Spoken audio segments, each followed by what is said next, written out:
बातें सुनने के लिए तैयार है? अब अपना जो यूनिटी का सब्जेक्ट है इसको कंटिन्यू करें। बाइबल मुकद्दस में से दूसरा कुरिन्थियस की कलीसिया के नाम पौलुस रसूल का खत, दूसरा खत उसका 13वां बाब,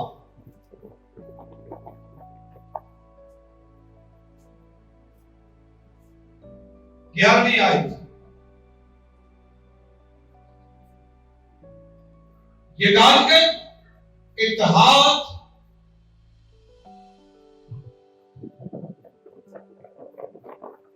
एक होना ना सिर्फ हमारी रूहानी जिंदगी के लिए जरूरी है, बल्कि हमारी जो जिस्मानी जिंदगी है, जो बदन की जिंदगी है, उसके लिए भी बहुत ज्यादा जरूरी है। और हमने गौर किया था कि हम अकेले कुछ भी नहीं। खुदा ने जब आदम को बनाया तो मददगार उसके लिए बनाया। बाइबल में लिखा है 1 से 2 बेहतर। उनकी मेहनत से उन्हें ज्यादा फायदा हासिल होता है। जहां 2 या 3 मेरे नाम से जमा होंगे, मैं उनके दरमियान मौजूद होगा। जहां इत्तेहाद होता है वहां बरकत होता है, जहां इत्तेहाद होता है वहां तरक्की होती है।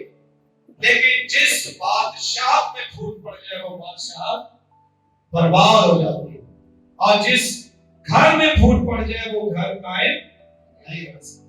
इसलिए बादशाही के लिए भी इकट्ठे रहना जरूरी है, घरानों के लिए भी इकट्ठे रहना जरूरी है।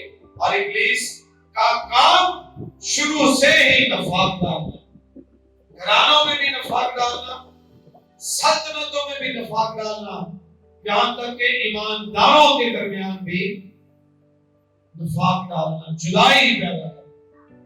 इसलिए पौलुस ने कहा तुम में जुदाइयां और तफरीके कहां से आ गए, यानी हमें ये होना नहीं चाहिए।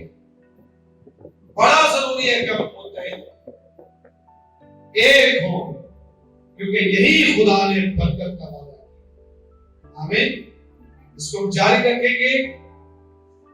दूसरा कुरिन्थियों 13वें बाब की 11वीं आयत में लिखा है, गर्ज ए भाइयों खुश रहो, कामिल बनो। क्या करो? खुश रहो और कामिल। बहुत सारे लोग ईमानदार होते हैं, खुश नहीं होते। ईमानदार बड़े और कभी उन्होंने चेहरे पे खुशी नजर हर टाइम गुस्से से ये तो जो कहीं ऐसे गुस्से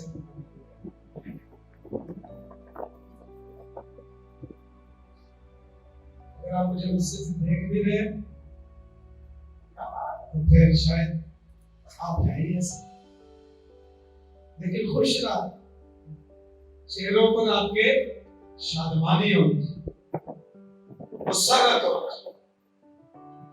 पौलुस रसूल कहते हैं भाइयों खुश रहो, कामिल बनो, खातिर जमा रखो, यक दिल रहो। कैसे रहो? यक दिल रहो, वन हार्ट, एक दिल हो, यक दिल रहो, मेल मिलाप रखो। क्या रखो? मेल मिलाप।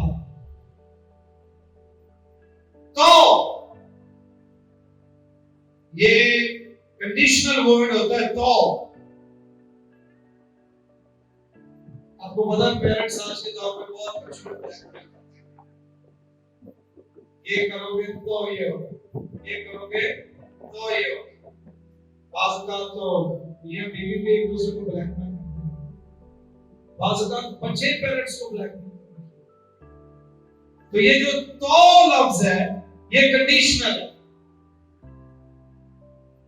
ये दो बातों के दरमियान में आता है। ऐसा होगा तो ऐसा होगा, तो उसने कहा खुश रहो, कामिल बनो, खातिर जमा रखो, यकदिल रहो और मेल मिलाप रखो।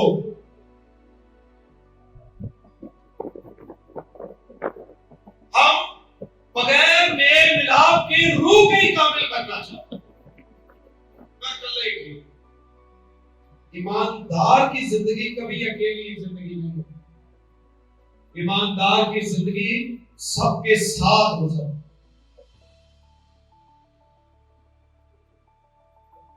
यकदिल रहो और मेल मिलाप रखो।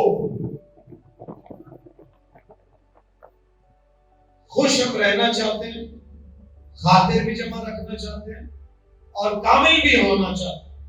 लेकिन ये जो अगले दो इकदाम है ये थोड़ी सी मुश्किल है। हम यकदिल नहीं रहते और फिर मेल मिलाप तो ये जो मेल मिलाप की रूह है ये खुदा की तरफ से है। किसकी तरफ से? खुदा की तरफ से। मेल मिलाप रखो तो खुदा मोहब्बत और मेल मिलाप का चश्मा। खुदा क्या है? मोहब्बत और मेल मिलाप का क्या है? चश्मा। सब पे हालेलुया। क्यों वो कहता है तुम मेल मिलाप रखो? क्योंकि वो खुद मेल मिलाप रखने वाला है। तो खुदा मोहब्बत और मेल मिलाप का चश्मा तुम्हारे साथ हो। तो सही मेल मिलाप नहीं रखना तो वो तोड़ दो। क्यों मेल मिलाप?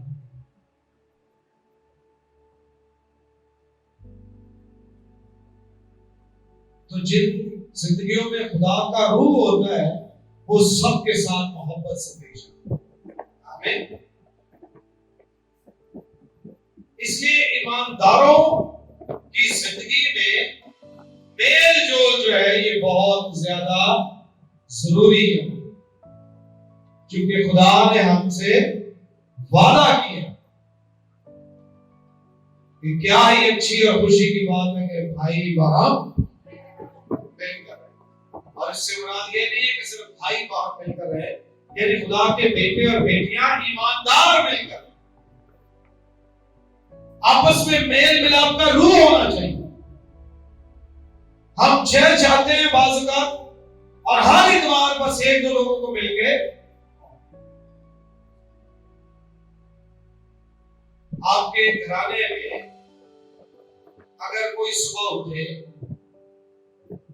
और किसी दो तीन लोग बैठे और एक तो गुड मॉर्निंग बोले या एक से सलाम दुआ ले बाकी दो से ला ले, अच्छा लगे?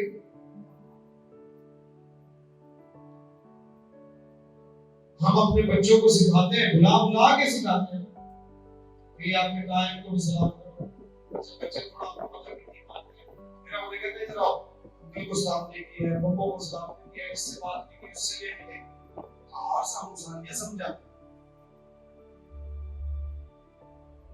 खुदा ने कहा समझा कि जो यहाँ मौजूद है वो हमारे रूहानी खानदान का हिस्सा है। हमें सबके साथ मेल मिलाप का रूह कायम रखना चाहिए। हमें इसी से इत्तेहाद जाहिर होता है, इसी से खानदान जाहिर होता है, इसी से खुदा का रूह हमारी जिंदगी से अपने फलों को जाहिर करता है।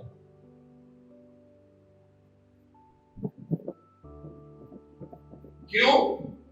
क्योंकि ग्रंथियों के खत, पहला खत देखिए उसका 12वां, पहला ग्रंथी उसका 12वां 20वीं आयत से, मगर अब अजाब बहुत से हैं। अजाब कितने हैं? बहुत से। अजाब कहते हैं बॉडी पार्ट्स को, बदन के हिस्सों को। मगर अब अजाब तो बहुत से हैं लेकिन बदन एक ही। हाथ, पांव, आंखें, नाक, कान जुबान बदन के अज़ा बहुत से हैं, लेकिन बदन एक ही है। बस आंख हाथ से नहीं कह सकती कि मैं तेरी मोहताज नहीं, और ना सर पांव से कह सकता है कि मैं तेरा मोहताज नहीं, बल्कि बदन के वो अज़ा जो औरों से कमजोर मालूम होते हैं बहुत ही जरूरी है। और बदन के वो अज़ा जिन्हें हम औरों की निस्बत जलील जानते हैं, उन्हीं को ज्यादा इज्जत देते हैं, और हमारे नाज़ेबा अज़ा बहुत ज़ेबा हो जाते हैं।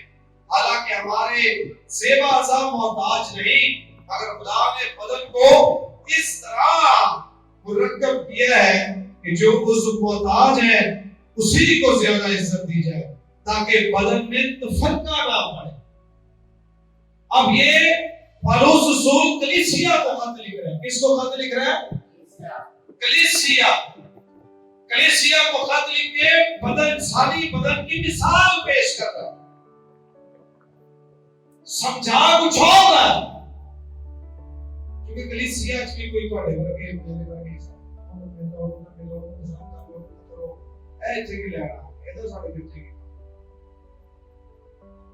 हमारा आपस में मेल मिलाप का रूप नहीं होता। तो पौलुस को भी इसी तरह का मसला लाया, तो उसने फिर कलीसिया जो मसीह का बदन, जिसका सर खुद मसीह है, उसको इंसानी बदन से एक मिसाल देकर समझाया कि जैसे इंसानी बदन में आंख ये नहीं कह सकती मुझे हाथ की जरूरत नहीं है, हाथ ये नहीं कह सकते कि मैं पाँव के बगैर सब कुछ हूं, वैसे ही हम जो कलीसिया में हैं, हम एक दूसरे के बगैर कुछ भी नहीं।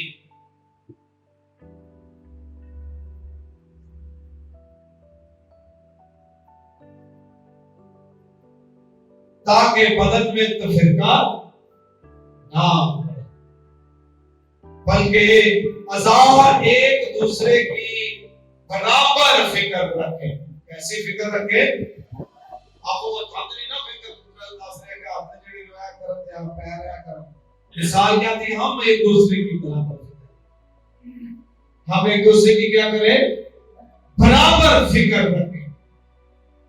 हमें पता होना चाहिए, हमें खबर होनी चाहिए, हम वैसा ही दर्द महसूस करें कि चर्च में फला बहन या फला भाई बीमार है, हम उसी दर्द से दुआ करें जैसे हमारे खानदान का कोई फर्द बीमार।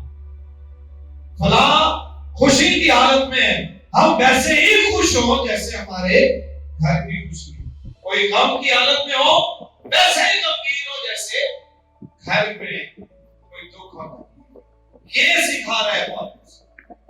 हम सारे के सारे मिलकर क्या है? एक बदन, और बदन भी किसका? मसीह का। ताकि तफरीके ना पड़े, बल्कि अज़ा एक दूसरे की बराबर फिक्र रखे। बस अगर एक उस दुख पाता है तो सब अज़ा उसके साथ दुख पाते हैं, यानी सब उस तकलीफ को महसूस करते। आमीन। एक फर्द कलीसिया का किसी दुख में हो, रंज में हो, तकलीफ में हो, मुसीबत में हो, सबको साथ खड़ा होना चाहिए, सबको दुआ करनी चाहिए, सबको हौसला अफजाई देनी चाहिए, ताकि खानदान की सूरत जो है वो दिखाई दे। यूं ही तो नहीं रोज सुबह शाम ऐ हमारे बाप करते रहना चाहिए। जब आप भी उसी को कहते हैं हमारे बाप, मैं भी उसी को कहता हूं हमारे बाप, हम तो एक खानदान हो गए।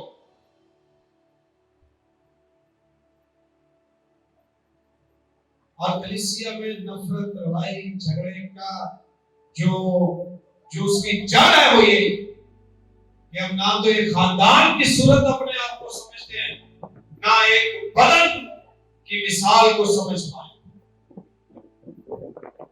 अगर एक उस दुख पाता है तो सारा बदन दुख, एक हिस्से की तकलीफ पूरे बदन को असरअंदाज है। चर्च में एक शख्स ईमानदार की तकलीफ पूरे बदन को क्यों महसूस नहीं होती? ये सौंदर्य है। और फिर हम कहते हैं हम मुत्तहिद है, हम एक है, बराबर फिक्र करें। कैसी फिक्र? बराबर फिक्र रखें। बस अगर एक उसको दुख पाता है तो सब अज़ा उसके साथ दुख पाते हैं, और अगर एक उसको इज्जत पाता है तो सब अज़ा उसके साथ खुश होते हैं। आमीन। अगर किसी को एल्डर बना दिया जाए तो सबको क्या होना चाहिए? अगर किसी को डीकन बना दिया जाए सबको क्या होना चाहिए? अगर किसी को गीत का मौका मिल जाए दूसरों को क्या होना चाहिए? अगर एक उज़्व इज्जत पाता है तो सबको क्या होना चाहिए? खुश होना चाहिए। वो नहीं होना चाहिए।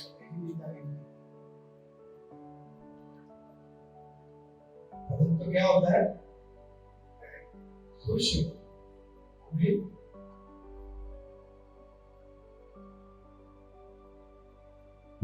जब कोई रेस में दौड़ता है तो दौड़ने के लिए बदन का कौन सा हिस्सा ज्यादा है? जब वो जीत जाता है तो इनाम कौन सा है? बदन का हिस्सा पकड़ता है। बंदे की खुशी केड़ा हिस्सा मानता है? कोई मेहनत भी नहीं की ना, नाम उंगली लगा फिरता है। क्या क्या? लेकिन जो मेहनत इसने की है उसे रिसीव इसने किया है और उसका इजहार यहां से होता है।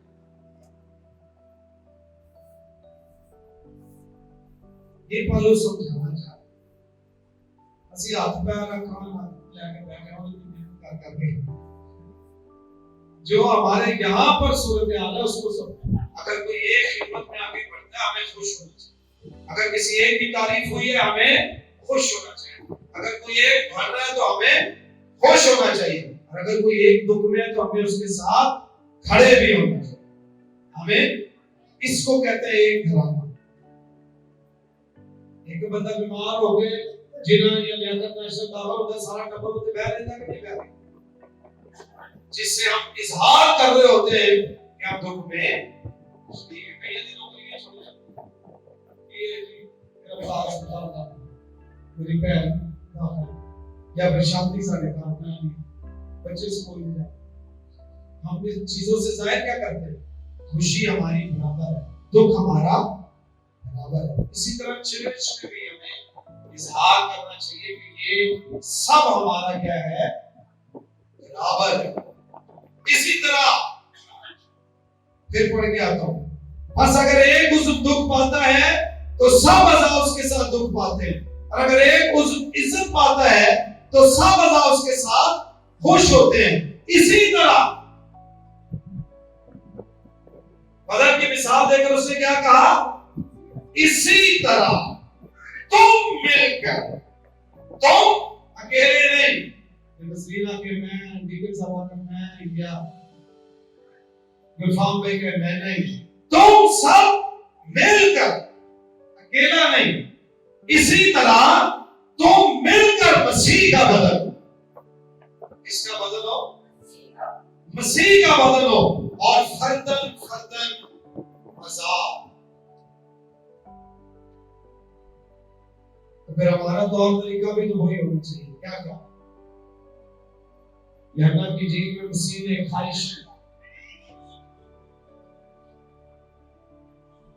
the desire of his heart, उसने खुदा मेरी दुआ, ये दुआ दी है मसीह। ईमानदारों के लिए मसीह ने क्या की? दुआ की। कहा जैसे मैं और तू एक है, ये भी एक हो, और ना सिर्फ ये एक हो बल्कि जितने इनकी खिदमत के वसीला से बचे वो भी एक हो।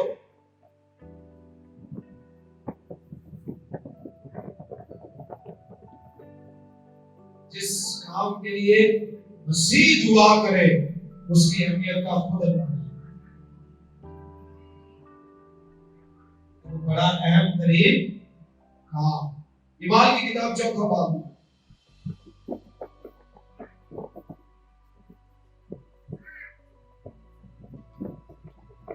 ईमान की किताब 4 बाब, ये कलीसिया के इब्तिदाई अयाम की बातें, जब कलीसिया भी वजूद में आई थी ईमानदारों की जमायत अभी कायम हुई थी। चौथा भाव और 32वीं आयत। और ईमानदारों की जमायत एक दिल और एक जान थी। कैसी थी वो? एक दिल और एक जान। दूसरे ग्रंथी दिल में माफी गहरी आयत में क्या पढ़ा? एक दिल रहो। ईमानदारों की जमायत क्या थी? एक दिल और एक जान थी। और किसी ने भी, सिर्फ पास्टर साहब ने नहीं या एल्डर डीके ने नहीं, ईमानदारों की जमायत एक दिल और एक जान थी। और ईमानदारों में से किसी ने भी अपने माल को अपना ना कहा, बल्कि उनकी सब चीजें मुश्तरक थी। मतलब वो एक दूसरे की फिक्र करते, एक दूसरे का ख्याल रखते। उनकी सब चीजें क्या थी? और रसूल बड़ी कुदरत से खुदावंद यीशु के जी उठने की गवाही देते रहे। और उन सब पर बड़ा फजल, सब पर क्या था? बड़ा फजल था। जो लोग यकदिल और यकजान हो जाते हैं, जो ईमानदारों की जमायत एक हो जाती है, उन पर खुदा का बड़ा फजल हो जाता है। उन पर खुदा का बड़ा फजल था, क्योंकि उनमें कोई भी मोहताज ना था। इसलिए जो लोग जमीनों या घरों के मालिक थे, उनको बेच कर बिकी हुई चीजों की कीमत लाते और रसूलों के पांवों में रख देते। फिर हर एक को उसकी जरूरत के मुताबिक बांट दिया जाता। यानी वो एक दूसरे का ख्याल रखते थे, एक दूसरे की फिक्र करते थे। आपके दिल में सवाल उठते होंगे कई एक बार कि हमने तो अपने चर्च की जगह भी नहीं खरीदी, वाले साहब कहते हैं और चर्च पढ़ने दो, पैसे दे दो, और चर्च पढ़ने दो, पैसे दे दो। हमारी चीजें मुश्तरक है।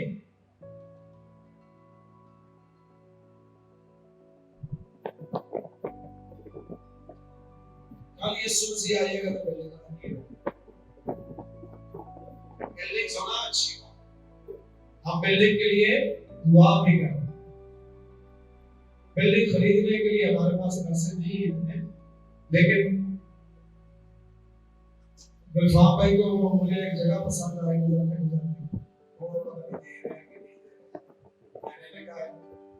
इनसे बात करें।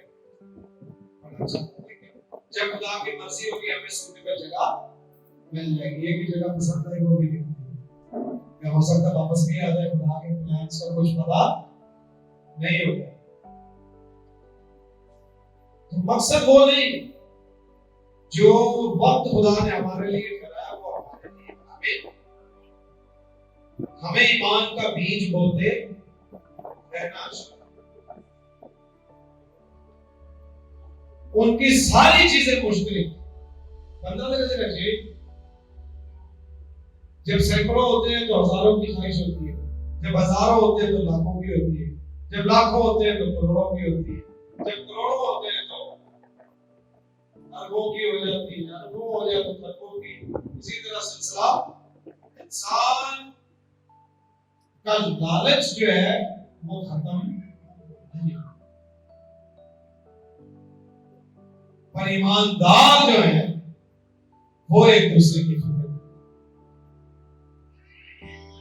उन्होंने फिक्र की, उनमें कोई मोहताज ना,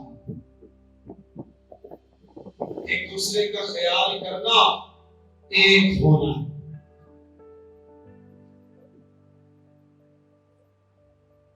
हाथ पैर ना कुर्सी में दिल एक होना, सोच एक होना, गम और खुशी में एक हो।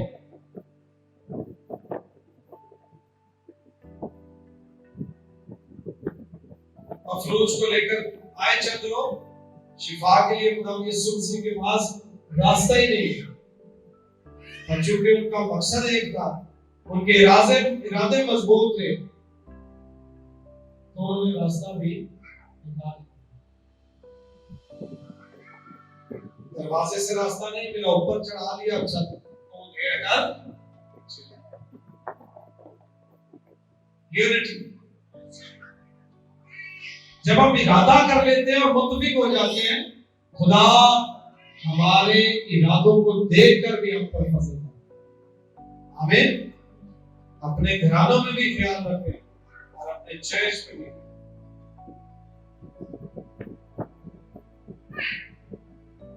देना लेने से दिया कर, तुम्हें भी दिया जाएगा। आमीन। आज हम दे रहे हैं, कल अगर हमें कोई जरूरत पेश आएगी, हमारे लिए खुदा उससे ज्यादा लोगों को खड़ा करेगा। आमीन। क्योंकि हम खुदा की बादशाहत में बीज बो रहे हैं। जिन खादमों को हम दे रहे हैं, जिन चर्चिस के लिए हम दे रहे हैं, उससे तो शायद मुझे तवक्को भी नहीं है कि कल को मिले, उनके वसाइल उतने नहीं, लेकिन आप बाज़ औक़ात बीज कहीं और बो रहे होते हैं और खुदा आप पर फजल कहीं और से।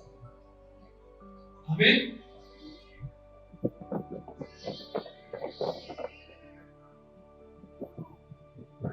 तीन चर्च कर रहे हैं, मैंने तीनों को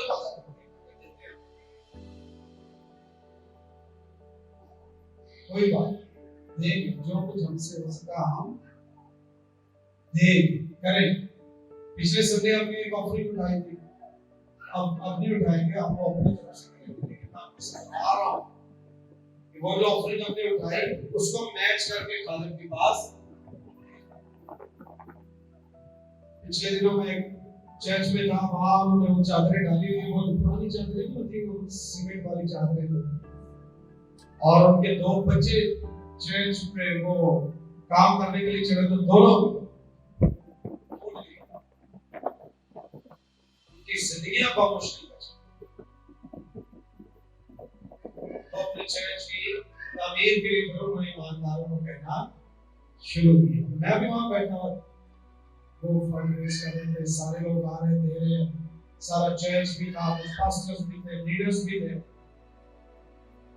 तो मैंने उनसे कहा, भाई आप सारे बिल मिला के जितना करोगे मैच कर, आप यहाँ 10,000 करें, 10,000 दे दूंगा, आप 50,000 करें, 50,000 दे दूंगा, आप लाख करें, मैं लाख दे दूंगा। मैं आपको बताऊं, मेरे पास बात तो नहीं, मेरी जरूरतें लाखों की है।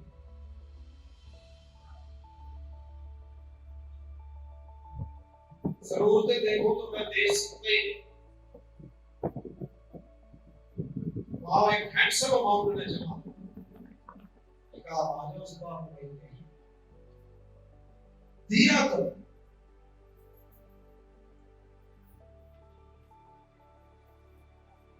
हम सालगिरह करें, शादीगिरह करें, जनाजे करें, साथ दो को चाहिए ऐसी पड़ेगा।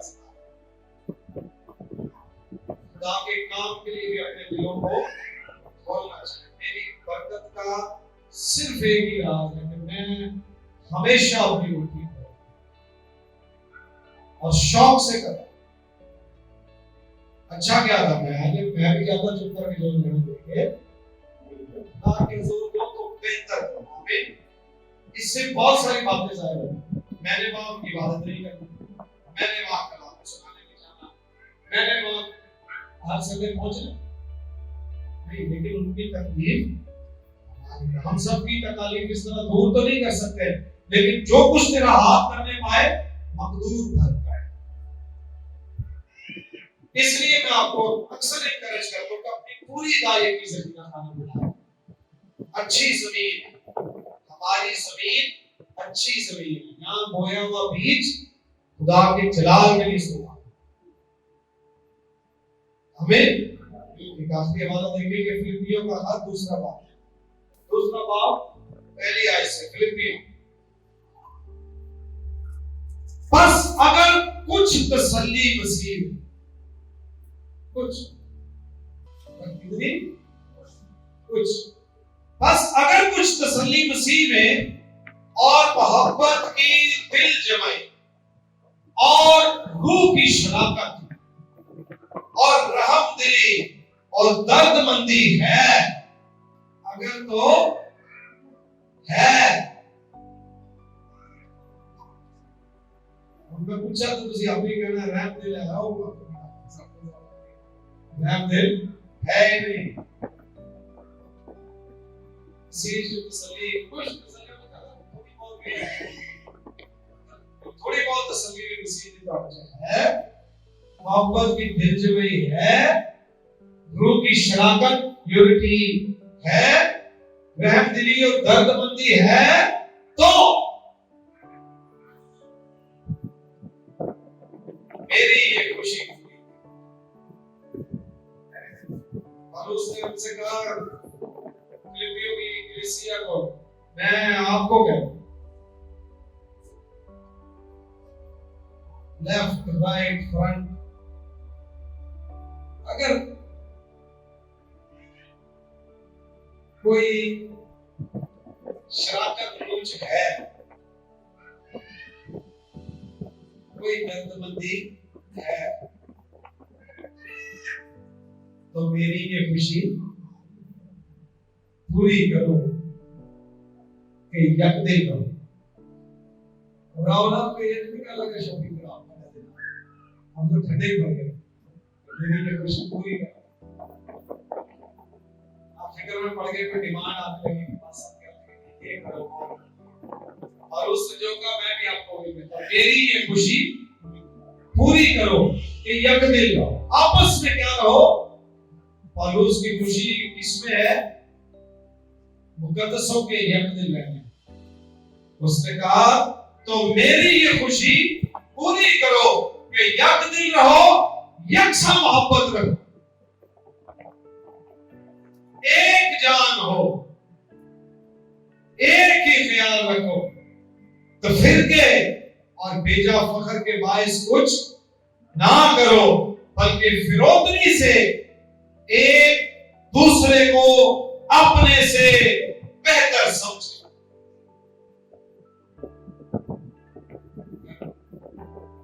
कोई दर्दमंदी है अगर रूह की शराकत है तो मेरी ये खुशी पूरी एक दूसरे को अपने से हम लोग में तो चला डाल लेता है ਇਹਨੂੰ ਮੇਰੇ ਤੋਂ ਬਹੁਤ ਹੀ ਦੁਆ ਹੁੰਦੀ ਹੈ ਇਹ ਮੇਰੇ ਨਾਲ ਬਹੁਤ ਸਿਆਣਾ ਹੈ ਇਹ ਮੇਰੇ ਨਾਲ जो भी हम आपको पता